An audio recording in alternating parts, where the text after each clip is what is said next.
Hi and welcome. We've got another quick video, this time on site speed or page load speed. Now if you pop "does page load speed affect SEO" in Google, you get the answer, and if you scroll down you'll see there are lots of articles here on the fact that if your site or page loads slowly, you're going to rank worse in Google. Basically, like Google likes your page to be fast, and the simple process of looking at it is you count to 3. So the human response normally is 1, 2, page is taking too long to load, bored, going elsewhere, gone. Basically, if your page or your site takes more than 3 seconds to 4 seconds to load, you are going to be losing visitors, which is why Google doesn't like it. So you've got to make sure your site loads as quickly as possible, which is where WordPress cache plugins come in. Unfortunately, they're not as good as most of them would have you believe. Okay, this video is not going to be about going through all those different cache plugins and testing them all. It's going to be about one particular plugin that I believe is the best based on my testing, but I will declare the fact that I know the guys behind it, and if you go through from a link below this video and buy a copy, I will probably get a commission, hopefully, but it is based on this being really good. Okay, what I'm going to do is run through a speed test so you can see what it will do to your page load speed. Okay, so here we are on a site called GT Metrics, and it's a free site that will test your page load speed. So all I'm going to do is pop in the URL for one of my many test blogs, click on test your site, and it will take a few moments to run. Now there is a note here, I'm actually running this in an incognito browser because I'm actually logged into this site in a different browser. I'm actually logged in Microsoft Edge, because when you're logged into WordPress, if you run the test in the same browser, it will load quicker because stuff is already loaded up. Now there we go, we've got the results up. And as you can see, the page load speed isn't particularly brilliant, 79%, 3.5 seconds. So what we're going to do now is pop across to my Microsoft Edge browser where I'm actually logged into the site, and I'm going to click on Upload Plugin, browse to where the plugin is, simply choose the plugin, which is called Viper Cache. Click on Install Now. It'll take a second or two to install it. And once it's installed, basically I'm going to go into the menu and activate it as well, make sure it's actually working.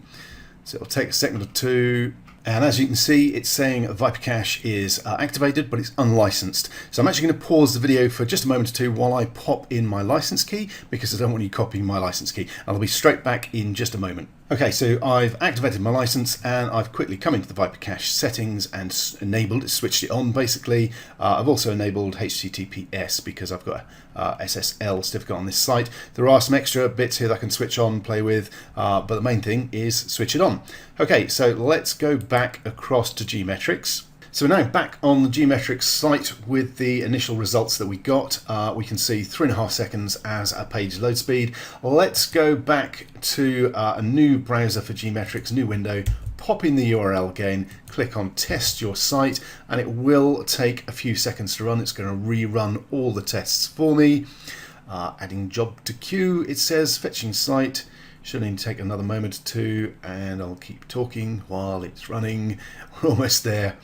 There we go. Okay, now you can see we're now at 1.8 seconds. If we simply pop back to those results again, you can see originally it was 3.5 seconds for our load speed, and the scores were C in the 70s.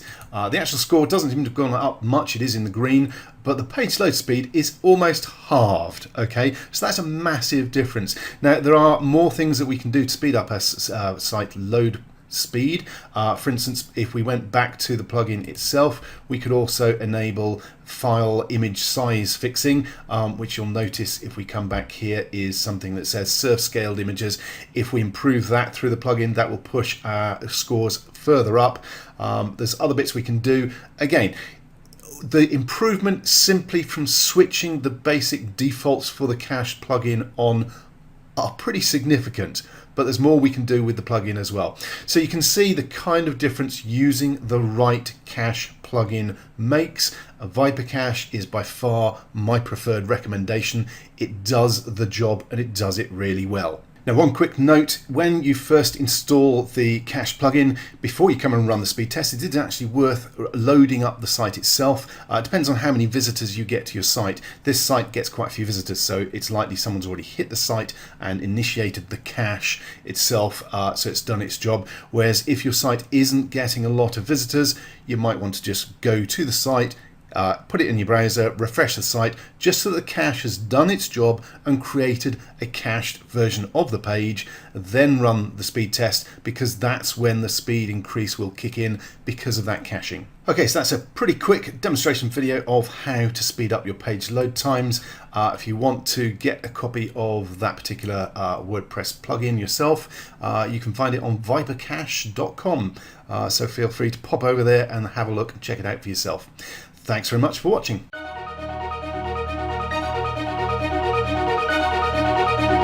TunePocket.com